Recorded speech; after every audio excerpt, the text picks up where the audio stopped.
শ্রাবণ ও ভাদ্র মাসের সন্ধিক্ষণে দাঁড়িয়ে 2025 সালের আগস্ট মাসটি মিথুন রাশির জাতক জাতিকাদের জন্য এক বিশেষ মোড় নিতে চলেছে। এই মাসে গ্রহগুলি চলন বিশেষ করে বুধ, শুক্র, মঙ্গল, বৃহস্পতি, শনি, রাহু ও কেতুর অবস্থান ব্যক্তি জীবনের একাধিক স্তরে পরিবর্তন, অনুপ্রেরণা এবং চ্যালেঞ্জের সূচনা ঘটাবে। মিথুন রাশি অর্থাৎ যাদের জন্মলগ্ন বা চন্দ্র রাশি মিথুন, তাদের অধিপতি গ্রহ হচ্ছে বুধ। এই মাসে বুধের অবস্থান আপনার যোগাযোগ, বিশ্লেষণ ক্ষমতা, ব্যবসা এবং পারিবারিক সম্পর্কের ক্ষেত্রে বিশাল ভূমিকা রয়েছে। পাশাপাশি বৃহস্পতি ও শনির দৃষ্টি কর্মক্ষেত্রে ও ভবিষ্যৎ পরিকল্পনায় মিশ্র প্রভাব ফেলবে।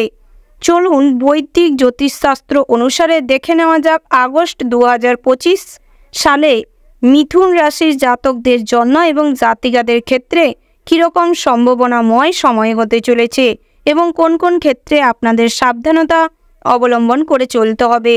মঙ্গল দ্বিতীয় ঘরে অবস্থান করছে, যার ফলে আপনাদের ভাষা, আর্থিক অবস্থা ও পারিবারিক বিষয়ে কিছুটা তেজ আনতে পারে। কথা বলার সময় রাগ বা কূট কথা বেরিয়ে আসতে পারে, যার ফলে পারিবারিক অশান্তি হতে পারে। অর্থনৈতিক ক্ষেত্রে হঠাৎ খরচ বৃদ্ধি পাওয়া বা জমে থাকা কোনো পাওনা আদায়ে বিলম্বনা দেখা দিতে পারে। সূর্য তৃতীয় ঘরে অবস্থান করছে, যার কারণে সাহস, আত্মপ্রকাশ, ভাই বোন ও ছোটদের সঙ্গে আপনাদের সম্পর্ক স্থাপনের সুযোগ মিলবে। এটি আত্মবিশ্বাস বাড়াবে এবং আপনি নিজের চিন্তা স্পষ্টভাবে প্রকাশ করতে পারবেন।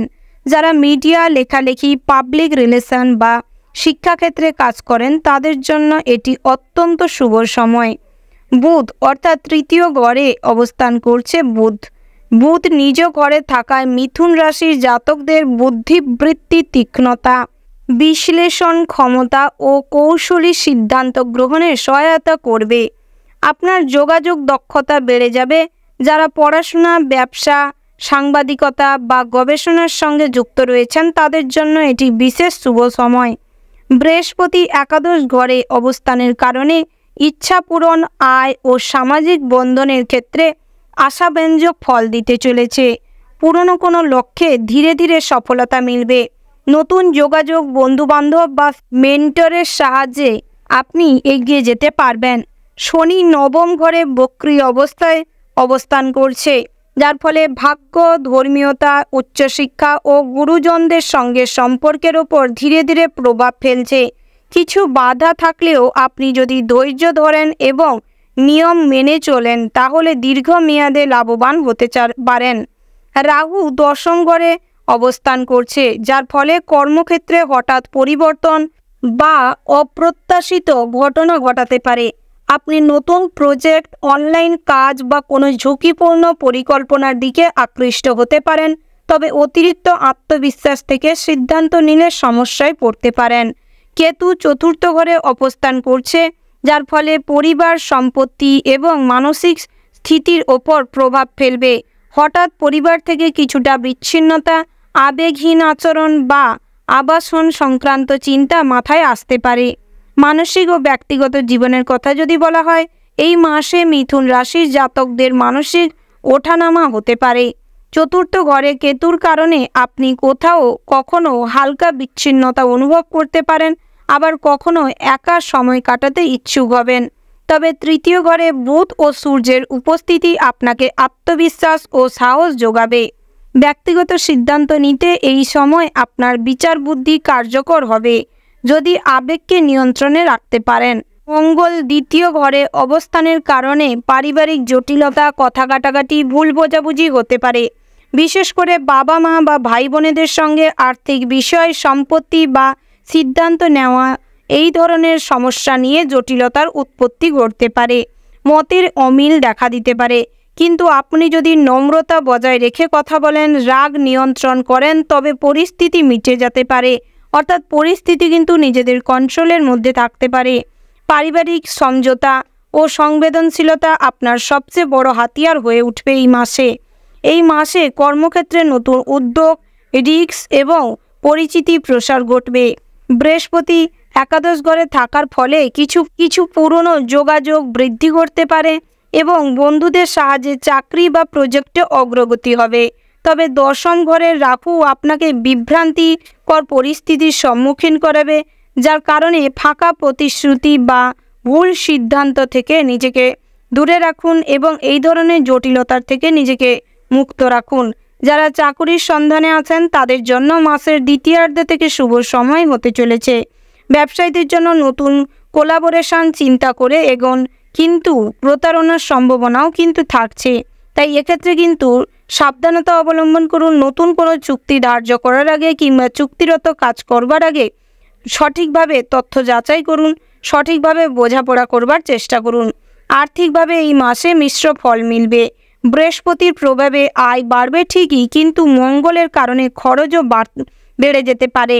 পুরনো ঋণ শোধে আগ্রহ থাকবে, তবে অপ্রত্যাশিত খরচ বা কোনো বড় খরচ মাথা ব্যথার কারণ হতে পারে। এই সময় সঞ্চয়ের দিকে মনোযোগ দিতে হবে এবং বিনিয়োগে সজাগ থাকতে হবে।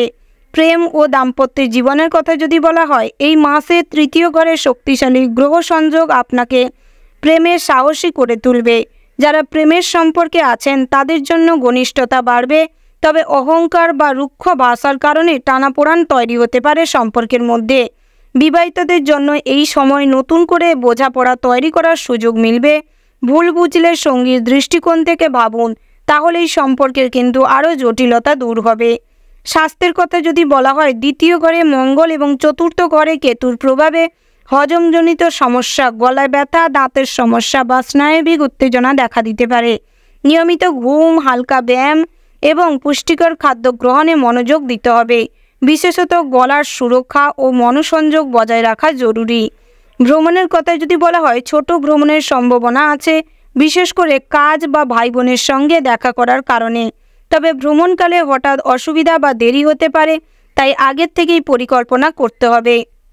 বিদেশ যেতে হলে বা বিদেশে যেতে চাইলে এক্ষুনি প্রস্তুতি শুরু করে দেওয়ার ভীষণ রকম প্রয়োজন রয়েছে। ছাত্রছাত্রীদের জন্য মাসটি বিশেষ শুভ ফল নিয়ে আসতে চলেছে। বিশেষ করে যারা কমিউনিকেশন, সাহিত্য, ডিজাইন, মিডিয়া বা ব্যবসা বাণিজ্য নিয়ে পড়াশোনা করতে চাইছেন, শিক্ষা লাভ করতে চাইছেন, উচ্চশিক্ষার ক্ষেত্রে বিদেশ সংযোগের সম্ভাবনা রয়েছে। পড়াশোনায় মনোযোগ এবং পরিশ্রমই আপনাকে সফলতা এনে দিতে পারে। চতুর্থ ঘরে কেতুর উপস্থিতি আপনাকে কিছুটা নির্জনতায় নিয়ে যেতে পারে। একাকিত্ব, ধ্যান বা প্রার্থনায় আকর্ষণ বাড়াতে পারে। উপবাস, ধর্মীয় যাত্রা বা গুরুজনদের পরামর্শ আপনার অন্তর্মুখী ভাবনাগুলোকে পরিষ্কার করতে সাহায্য করবে। একাদশ ঘরে বৃহস্পতি নতুন বন্ধু ও সামাজিক সাহায্য এনে দেবে। আপনার কারণে অন্য কেউ কিন্তু মেন্টর হতে পারে বা নিজেই কারোর উপদেষ্টা হতে পারেন। তবে রাহুর কারণে অতিরিক্ত আত্মবিশ্বাস থেকেও কারোর বিশ্বাস ভঙ্গ না করে সতর্ক থাকুন, অর্থাৎ অন্যের বিশ্বাস ভঙ্গের করার থেকে নিজেকে বিরত রাখুন। আইনি দিক থেকে কিন্তু সময়টি ধীর গতির হতে চলেছে। তবে নবম ঘরে শনির প্রভাবে পূর্বে কোনো ঝামেলা কিংবা দলিল নিয়ে কিছু জটিলতা তৈরি হতে পারে। গুরুত্বপূর্ণ কাগজপত্রের স্বাক্ষরের আগে কিন্তু আপনি ভীষণভাবে সঠিকভাবে তথ্যটিকে যাচাই করুন। আইনজীবীর পরামর্শ নিন। ব্যক্তিগত ক্ষেত্রে কিন্তু আরও জটিলতা বাড়তে পারে। এই সময় আপনার কথার জাদু, লেখার দক্ষতা ও বিশ্লেষণ করার ক্ষমতা অনেক কিছু বদলে দিতে পারে। নতুন প্রজেক্ট, অনলাইন কন্টেন্ট, লেখালেখি বা নতুন ব্যবসায় পরিকল্পনার জন্য সময় একেবারে উপযুক্ত। তাই নিজের সিদ্ধান্তের ওপর ভরসা রাখুন, বিশ্বাস রাখুন। 2025 সালের আগস্ট মাসটি মিথুন রাশির জাতক জাতিকাদের জন্য ভাবনা, পরিকল্পনা এবং পারস্পরিক সংযোগের মাস হতে চলেছে। মানসিক অস্থিরতা, পারিবারিক টানাপোড়েন বা কর্মক্ষেত্রে রাহুর বিভ্রান্তি সবকিছু সামলে ওঠা সম্ভব যদি আপনি নিজের সিদ্ধান্ত ও বিচারবোধের ওপর আস্থা রাখেন। এই মাস আপনার যোগাযোগ, আত্মবিশ্বাস এবং ধৈর্যের পরীক্ষা নেবে। মনে রাখবেন, গ্রহেরা পথ দেখায়, কিন্তু পা ফেলার সিদ্ধান্ত আপনার। তাই আত্মবিশ্বাস, সদিচ্ছা ও পরিকল্পনার সঙ্গে অগ্রসর হন। আগস্ট হলো আপনার জীবনে একটি অনুপ্রেরণাদায়ী অধ্যায়ের সূচক হতে চলেছে। তাই এই মাসটি কিন্তু আপনি খুব ঠান্ডা মাথায় ধীর হয়ে পরিকল্পনা করে সিদ্ধান্ত নেওয়ার চেষ্টা করবেন। শুভ সংখ্যা যদি বলা হয় 45 এবং 72। শুভ দিক হচ্ছে দক্ষিণ পশ্চিম। শুভ রত্ন হচ্ছে লাল প্রবাল এবং চুনি। শুভ রং হচ্ছে লাল গোলাপি। তো বন্ধুগণ, আপনারা ভালো থাকবেন, সুস্থ থাকবেন, সাবধানে থাকবেন। ভক্তির সঙ্গে কমেন্ট বক্সে জয় শ্রীকৃষ্ণের জয় লিখে যাবেন। রাধে গোবিন্দ। নমস্কার।